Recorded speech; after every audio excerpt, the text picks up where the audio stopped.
there was something like 160 cases last year worth $100 million due to damage through the spray drift. I act surprised, but I'm not, because I've heard it. Yeah, it's a big number.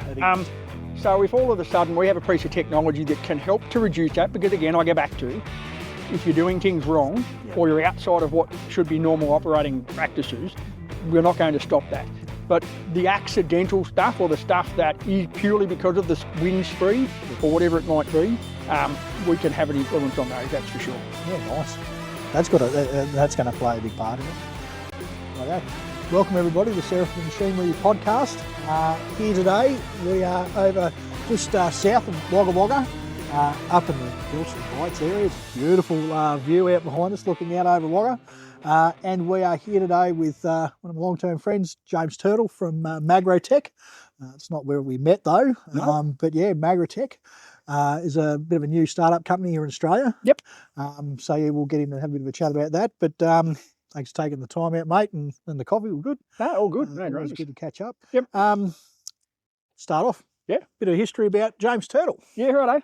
Well, as Rodney said, I suppose we certainly didn't meet through MagrowTec. That's not where this all started. I spent the best part of 11 years selling agricultural machinery for a couple of different businesses, and one of those was the Riverina Co-op originally. Right. And that's where we came across Seraphins, and I guess the senior executive team had already had a bit of a chat with the team at Seraphins right as I'd come on board, I suppose, about taking on Seraphins as a dealership, and Rodney was obviously the national sales manager at the time. So yeah, we I guess Rodney was living in Wagga too, which was really convenient for us. So from our perspective, it helped us get some really good traction pretty quickly and pretty early.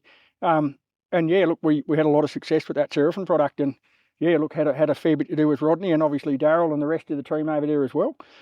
So yeah, that was how I guess we came to know each other, and yeah, look, we I guess worked in the same sort of circles for a long time. That's right. The more we got to know each other, like I'd been working for a Case IH dealer, Rodney had been working for a New Holland dealer, and then we go even further back than that with the GPS Ag side of things, I suppose. And that's right. You were working for GPS Ag, and look, obviously a bloke who was working pretty instrumentally at Case IH at the time, Pete McCann, was obviously very involved with GPS Ag in the early days, and I still remember having a meeting with Pete when I was still working for the Batlow Fruit Co-op at Batlow Apples, and they were pretty keen to try and talk to people about fitting GPS to tractors in orchards. So yeah, we had Pete come and visit us up there, and we start talking a fair while ago now. That's right. Yeah, we've all got enough grey hairs to know that we're talking not just yesterday. But yeah, so coming through too. Yeah. So yeah, look, it's yeah, I guess there's lots of linkages, and I suppose it proves that point that this industry is very, very small. It is a very small industry, yeah. It's a tight industry where, yeah, look, you will run across the same people in a lot of different locations. That's right. So I'm sure a lot of our listeners would have probably come across you in your time. Quite possibly, yeah. And I'm sure all of them absolutely love me. They do, mate. Everybody talks good about you. Absolutely, absolutely. So you're from Batlow? No, so I grew up in Tumut. Was born in Geelong, but my parents bought a business up in Tumut when I was about 6 or 7. So we moved up there, and yeah, essentially grew up, did basically all of my schooling in Tumut, and then came across to Wagga and went to uni over here and studied horticulture. So horticulturalist by trade. That's right. Did a bit of time growing tree seedlings and a bit of time growing mushrooms, and then did a bit of work with apples up at Batlow Apples, and then yeah, kind of got to the point where I'd had enough of being out in the frost and went, let's go and do something. Yeah, the sun's out now, the frost's gone away. Yeah, decided it was time to do something different, and yeah, opportunity to sell machinery presented itself. So you did a lot of tractor sales. Yep. And then when you got with the Riverina Co-op, you were heavily involved with Gold Acres. That was one of your main lines as well. Yep. From what I understand, they did a very good job, and yourself did a very good job with the Gold Acre stuff. Do you want to just go through a bit about that sort of sprayer background? Yep. Yeah, so obviously one of the big focal points for the co-op was that Gold Acres business. So obviously we're probably going nearly 7 years ago now, the Riverina Co-op bought JJ's Glass & Co. over in Junee. And they had been Gold Acres dealers for a long time. And top dealers too. Yeah, correct. Actively involved with them, very strong on the service side of the business. So part of that acquisition was about diversifying what the co-op offered, but part of it was also to give access to members who were on that sort of Bethunga and Illabo side of Junie an opportunity to get the same benefits they could get from a cooperative type arrangement. And certainly I joined the business, well, it was 5 years ago now, and I've been gone just on 12 months. But one of the big components for us was that spray package that Gold Acres offered us. And it was a well-represented brand in this district, a very, very competitive brand, and a very, very well built. And look, most people who'd be listening to this would understand that Gold Acres are an Australian-made product. No, the componentry isn't, but show me full manufacturing of componentry upwards in Australia anymore, unfortunately. But look, certainly Australian designed and designed for Australian conditions and built here. And that was a really big selling point for us, especially once we hit COVID. That was a really big key point for businesses was, and you guys saw it too, and we certainly saw it from a perspective of the interest levels from a Seraphin and a Gason and guys like that, was we really, that push for Australian-made products and the support that those products can provide customers. Sometimes that was the only product we could get. Correct. And you just couldn't get anything imported. Yeah, nothing was coming. Boats had stopped, all of those sorts of things. So, look, we really got very, very involved in that sprayer product. And we were developing stuff, and we were working alongside with Gold Acres to get some of the firsts into the paddock. And look, that was really exciting and really interesting. And it's a space that, look, whilst the concept of a sprayer is nice and simple, it's not. The package is not, and doing it well and doing it properly is not. So it was a big part of what we did. My experience with sprayers is fairly limited. I spent a few years selling croplands loom sprays for a while, and rogators when they were first started to come through. And even that, you could have product specialists just for each business, just to focus on sprayers. So I believe your sort of background coming from that with Gold Acres has sort of led you to where you are now. You've always shown a bit of an interest with the sprayers and quite a good understanding of them. I bet you've learned a lot in the last 12 months too. Yeah, absolutely. Look, exactly. My I guess the network that I've got, but also that understanding of a sprayer itself and the process of spraying and how we can get the most out of a sprayer in the paddock is absolutely a big key part about how it is I've ended up in the role I'm in now, for sure. And you're not wrong. There's assumption's always a dirty word when you start talking about things like this. It's dangerous when you start assuming that people know what they're talking about, or you assume that they know, that they understand what you're saying. So it's being able to articulate for people exactly what we mean when we say certain things in reference to how they're doing the job now. Certainly makes it much easier. So having that knowledge and that experience certainly makes a big difference for sure. So MagrowTec, that's the company you're working for now, and we'll have a bit of a chat about that. Where's it based from? Is it a French company? No, so they're Irish. Irish. I knew it was head office is Dublin. Yeah, correct. Dublin. Head office is Dublin. So about 10 years ago, we celebrated 10 years sort of end of last year of business. Look, it's been going on a bit longer than that. Obviously, there was an initial concept that some guys had come up with and felt that the use of permanent rare earth magnets could have a real influence in the application space. And I suppose that's ultimately what spraying is. It's an application technology. So MagrowTec was formed about 10 years ago, and the first 3 years was really all about proving the science and proving the concept. So that then when we went out and said, look, we've identified this as being a problem industry-wide, we've also identified how we think we can fix that.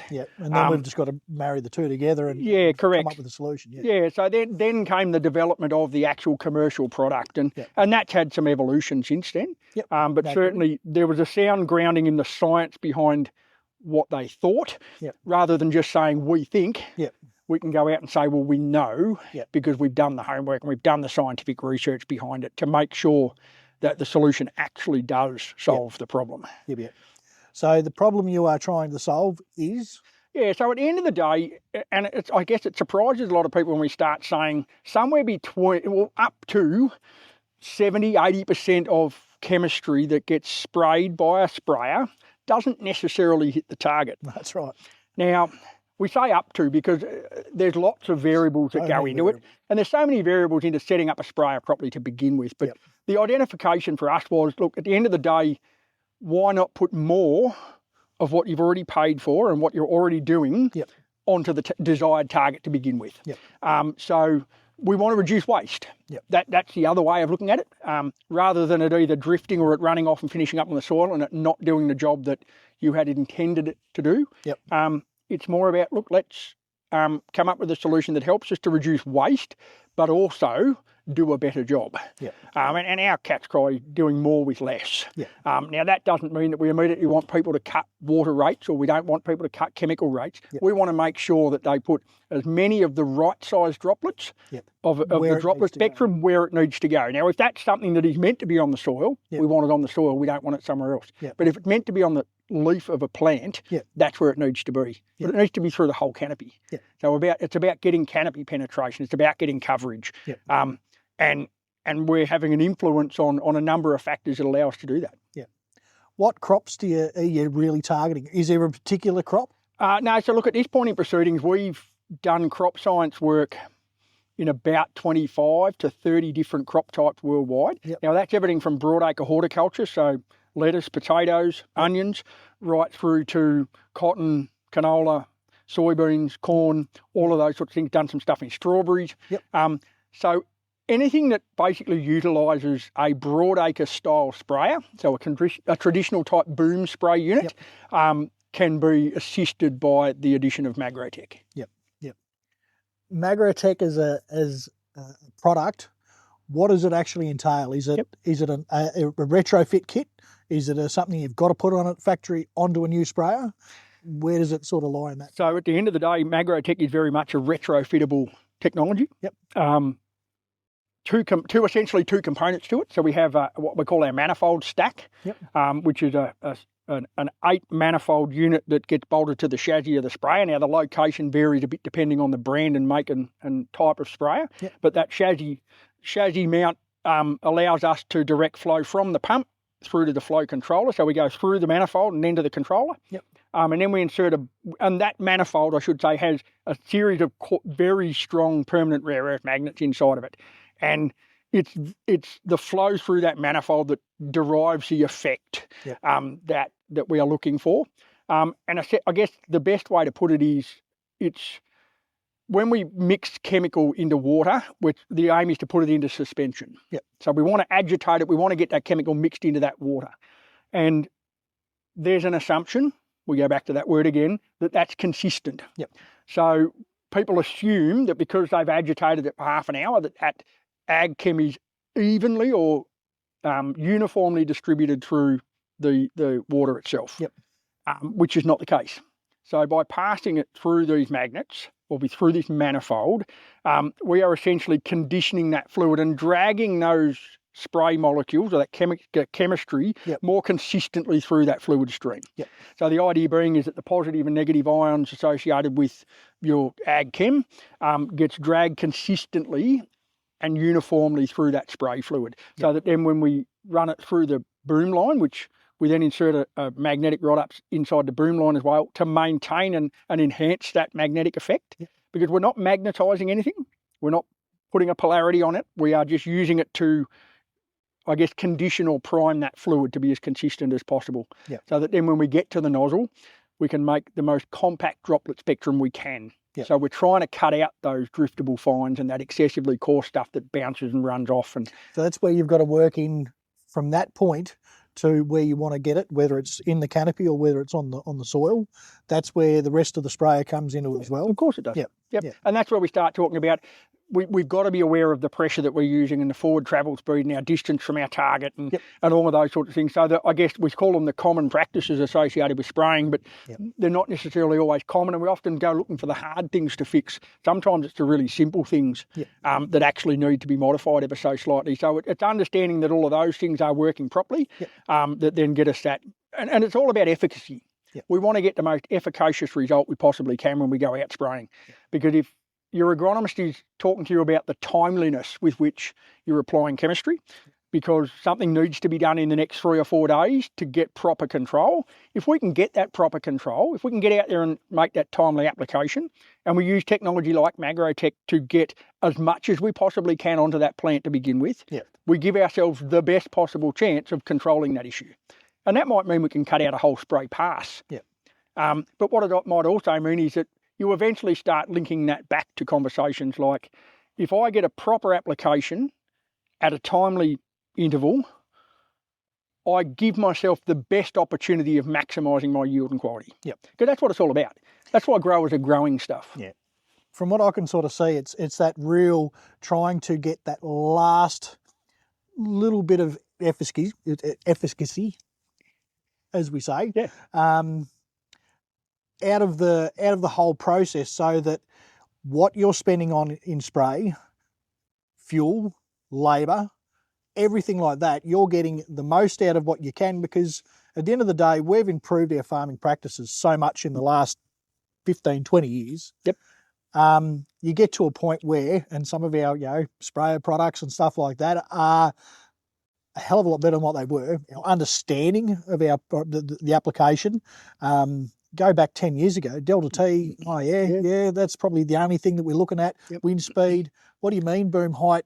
I'm not worried about ground speed, because it's ground drive. It'll be right. Figure it out. It'll be right. We've improved all of that understanding, but to get to the next level, then you've got to start looking outside the box, and MagrowTec's really doing that. Yeah. Oh, look, and it's one of those things that we're not looking to replace anything else that you're doing. We complement the other system. So if you're running a system that's got a PWM spray system on it, it complements that. Anything that can improve the coverage or the penetration of that chemistry into the plant canopy. Yeah. And look, anything that's got a broad leaf, so your canolas and your cotton and stuff like that, certainly shines in that really, really obviously. Yeah. And we've seen some really fantastic results. Yeah. And I think the key for us is, when we start looking at, you're spot on, it's the productivity gains associated with better efficacy. Yep. So Thank you. That's how you say it. We can reduce fuel usage, we can reduce the labour demand. Yep. And then when we start tweaking, and we've done it on a number of cases in Australia now, where we've taken somebody's standard application rate, and most of those are driven by an agronomist chasing coverage. Yep. So we're using 100 litres a hectare, for example, because we want to get proper coverage. Yep. It's not because I need 100 litres a hectare to do it, but factoring in all of the other things that we can't tweak anymore, that's where we need to be. Using MagrowTec, we've seen that number dial back to as much as 70 litres. Yep. So we're talking about a 30% productivity gain. I'm doing 30% more with that tank full of chemistry now. Yep. I'm going 30% further. Yep. But the other flip side you can look at that is, I've less so water, because certainly in this region, not too many of us are paying to fill up the spray tank with water, but we're certainly paying for the chemistry. That's right. So if now all of a sudden I can sit back and go, well, I've wound my water rate back 30%, correspondingly I've wound back my chemistry rate by 30%. Yep. That's a significant number. Yep. Go back to our oldie so. It sounds a very familiar sort of idea as with our Uniforce, Oldie Force product. We're trying to get that uniform right across the machine, and for your down pressure, you're not trying to overcompensate by, well, that needs a higher pressure because it's going into harder ground. So I'll have to compensate. I'll screw up the pressure on me disc unit. Here I am running 900 psi. Whereas the units down next to it, they don't. They're only running 700 or 800, but they've been run at 900, so you're overcompensating. So by being able to uniform that, like you guys are with your spray and your chemical throughout your product you're putting out, you're uniforming that, making it so that you probably can drop that back so that it is more efficient. Question, are you working with chemical companies as well, or just the manufacturer of sprayers? No, look, obviously for us, any avenue that we can investigate that allows us to, I guess, for us it's brand awareness, and it's not just about us pushing our product, it is about making sure that we are, I don't like the environmental stewardship label too much, or the sustainability piece, but it is extremely important. It is. We need to be mindful about what we are doing, because there is an impact associated with all of those things. So we need to be having conversations with those chemical companies about how can we, and for them it's about how can they extend the life of the chemistry. So it's on average it's 14 to 15 years to develop a new chemistry. Why risk that chemistry being overused or underutilised? That's right. If we don't need to. If we've got a piece of technology that can help them to extend the lifespan of that chemistry, manage resistance potentially. So resistance has come about because we didn't spray things properly. Yep. So if we now are able to get better results, maybe with less, maybe we can manage that resistance space a little. So absolutely, we're having ongoing conversations with chemical companies, certainly with the likes of the APVMA as well. Because I can see around that being a big... How do we go with regards to, I guess, proving some of what we're saying? Because another big component of what this system offers, because we're having an impact on the droplet spectrum, the drift componentry is pretty significant. So we start talking about, certainly in likes of Griffith and certainly up into the parts of central Queensland where there's a lot of canola and sorghum and all of those, and cotton grown. Spray drift is a massive issue, and anecdotally, so I guess from evidence we've had and heard from customers of ours, they have seen significant reductions in drift. Yep. But now it's up to us to come up with an ability to prove that. And that's sort of some of the stuff we're starting to work on. Is that a MagrowTec benefit, or is it more of since they're looking at the efficiency of their spray, are they actually setting up their sprays better? Some of it is they're very mindful of their spray setup, absolutely, because that's I can tell you the ones that are going to adapt to this are going to really be looking at trying to find out everything. And look, and so the guys benefits everywhere. Correct, and we're already very focused on managing some factors, and that's where we go back to the proper sprayer setup to begin with. We're already managing a lot of factors to reduce the risk of drift to begin with, and this is by no stretch of the imagination a silver bullet. If they're doing something wrong, whether it's in relation to their setup or their chemical mixing or any of those sort of things, or they're going out in an inversion, this isn't going to fix it. MagrowTec can't fix those. No, you still need to be doing things right. We're just helping you do it better. So we're certainly working with the likes of the APVMA and we're trying to get an audience with the likes of the GRDC and so on and so forth to really see how we can work with them to develop that complete solution. Because we know there's a problem out there. In this sort of, I guess, the Australian dryland cotton space, and to an extent the irrigated cotton space as well, there was something like 160 cases last year worth $100 million due to damage through the spray drift. I act surprised, but I'm not, because I've heard it. It's a big number. So if all of a sudden we have a piece of technology that can help to reduce that, because again, I go back to, if you're doing things wrong or you're outside of what should be normal operating practices, we're not going to stop that. But the accidental stuff, or the stuff that is purely because of the wind speed or whatever it might be, we can have an influence on those, that's for sure. Yeah, nice. That's going to play a big part in it. So where is MagrowTec in the grand scheme of things at the moment? Are you able to go and buy that, put it straight on your sprayer, go out and use it? Yep. So, yeah, absolutely. So, look, the shameless plug, and I'm sure they'll be helped. Look, at the end of the day, we very recently signed a distribution agreement with Croplands Equipment. So any of the Croplands dealers in their network have access to MagrowTec.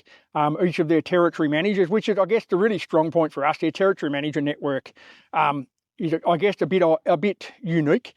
They have those guys who are taking care of certain territories and are specialists in what they do. So we're able to utilise those guys to have conversations with potential end user customers, but each individual dealer, absolutely. So your local Croplands dealer can certainly reach out to those territory managers to get pricing and more information.